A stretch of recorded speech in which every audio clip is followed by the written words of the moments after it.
Good afternoon, everyone. I'm Jeff Higgins from Higgins Storm Chasing. It is Thursday, the 28th of June 2018.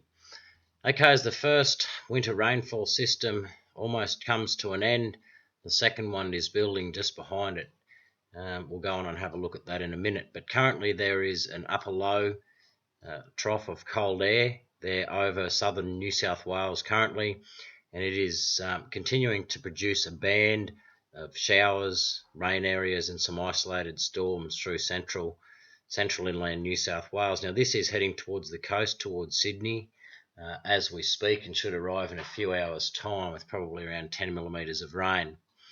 Over the past 24 to 48 hours, we have seen good falls up through central parts, southern inland parts of Queensland, with 10 to 25 millimetres there, and some isolated higher totals.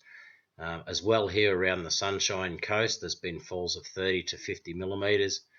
I've had 31.8 here at home at Mullaney, and there's been about 50 around parts of the Sunshine Coast, where a little convergence developed there yesterday and greatly increased rainfall across the Sunshine Coast district. Also down into central west, northwest New South Wales, there have been some very good falls of 10 to 25 millimetres through there where it's desperately needed. Today in those areas it is cloudy, and through most of eastern Queensland is cloudy. However, we're just seeing some light drizzle areas through most parts. Now, areas that missed out, Bundaberg, I think, along the coast there between Rockhampton and Bundy, Brisbane, Scenic Rim, Gold Coast was very light.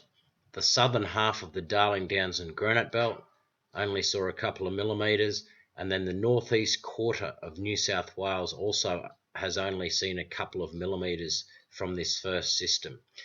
Models were looking quite good on the lead in. However, a few days prior, they did start to back off these rainfall totals here, so we're able to adjust forecasts to allow for that, and just had fingers crossed to hope that it delivered a little bit more, but unfortunately it didn't this time. However, the second one is looking more promising. The rainfall totals are holding, and I'll go over here and I'll run through a few things. Again, it's going to be upper trough driven. These are the temperatures at 500 millibar, about halfway up through the atmosphere. You can see the cold white to blue areas. It is an upper trough, or cold air if you like. These are critical at this time of year to cause instability.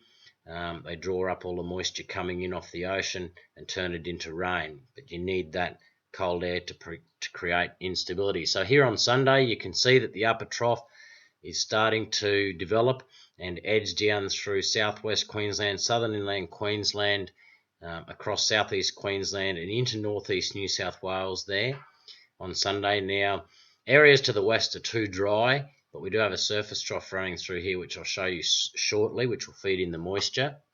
On Monday, that feature continues to develop further on Monday morning and move slightly towards the east, I suppose, while maintaining instability there Monday morning. And then on Monday afternoon, it remains across southern inland, southeast inland, or southeast Queensland and northeast New South Wales.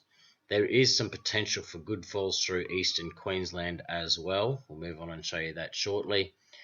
Then on Tuesday, the upper feature moves out to sea. It is gone, and we have stabilising conditions back through most of eastern Australia there.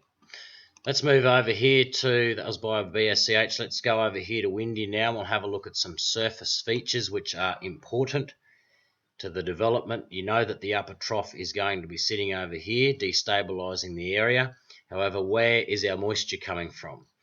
Okay, here on Sunday, you can see that there is moisture coming in into northeast New South Wales there, off the ocean, off the Tasman Sea and Coral Sea, and the Coral Sea is feeding in well thanks to this high pressure system like that, which is pulling all the moisture into a trough, extending down through central west Queensland, southern inland Queensland, northern inland New South Wales, and it cuts there across there like that to about Newcastle at this stage. So areas towards the east, showers down the coast, rain areas in southeast and southern inland Queensland, some storms through the interior parts on the dry line part of the trough.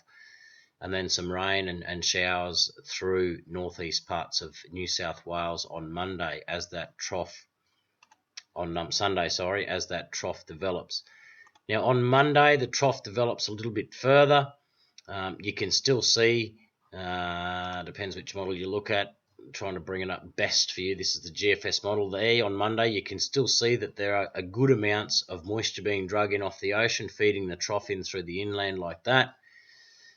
So continuing areas of rain, showers and some possible storms through much of the northeast part of New South Wales, southern inland Queensland, southeast Queensland. And due to the onshore winds up here along the eastern Queensland coast, we should see rainfall through scattered showers and possible rain areas develop too along the north tropical and central coast of Queensland, extending a little ways inland on Monday as well. Then on Tuesday, the low pressure system, or the trough that was over the inland, moves out into the Tasman Sea and becomes a low, and then that moves away further on Wednesday, which will keep things mostly fine. You can see there it is there on the EC model a lot better. There he is there, driving those more dry southerlies up through both regions on Tuesday. Let's go over and have a look at the bomb rainfall. We're up to 6 minutes already, so I'll try and skim it a bit. As mentioned, this is the 8-day rainfall now from today. There's a little bit of residual rain that is likely to occur there, obviously through central, southern and southeast parts of New South Wales today. That's what that is there. So after today, these areas will dry out and become mostly fine. Here's the development of the second system on Sunday. May even start a little bit on Saturday afternoon through the inland parts. There's some showers, isolated storms, but there won't be much in those. Some few showers across southeast, but very light. On Sunday, as the upper trough increases over here in the inland and all the moisture gets fed in, you will start to see areas of showers and rainfall develop. Now at this stage, I hope that this holds. We're sort of starting to get pretty close now, again, to the event, to the rainfall system, so I would hope that these figures certainly start to hold and definitely not decline, because the areas that are forecast to get the best rainfall out of this secondary system are the areas that missed out on the first one. So thanks, Mother Nature. Can you please fill in the blanks now? Widespread areas of 15 to 25 millimetres through southeast, southern inland and the northeast quarter of New South Wales on Sunday and Monday. Gone Tuesday.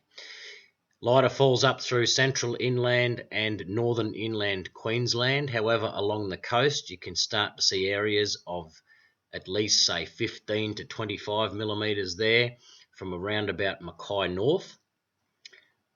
Rocky to Bundy, a little bit skinny on the rainfall forecast totals at this stage of 10 millimetres, but 10 mils better than a poke in the eye and get nothing. So let's hope that that holds, at least 10, maybe even 15. Alright guys, if you'd like to head over to our website and support us by becoming a premium member, you can by going to higginsstormchasing.com and clicking on this link here. You get access to our detailed rainfall and storm forecasts, which are issued every single day. We've also created a new group on Facebook, HSC group, which is attached to the main page. There is a post on the page. You can go and join that group if you like. That's aimed at providing more updates so that people can get more access to updates and in their notifications as well, due to the latest Facebook algorithms. We currently have 3,500 members in there. There are some rules to abide by, which are pretty typically that are carried over from our page. No bullying and that sort of thing. Respect for everyone in there. And yeah, look forward to seeing you in there as well. The HSC forecast photo group, which is attached to the main page, and there's a post on the main Facebook page. Right guys, fingers crossed for this second system. It's looking pretty good on the forecast models. The first one came off. It did deliver the best rain where the best rain was expected in the end.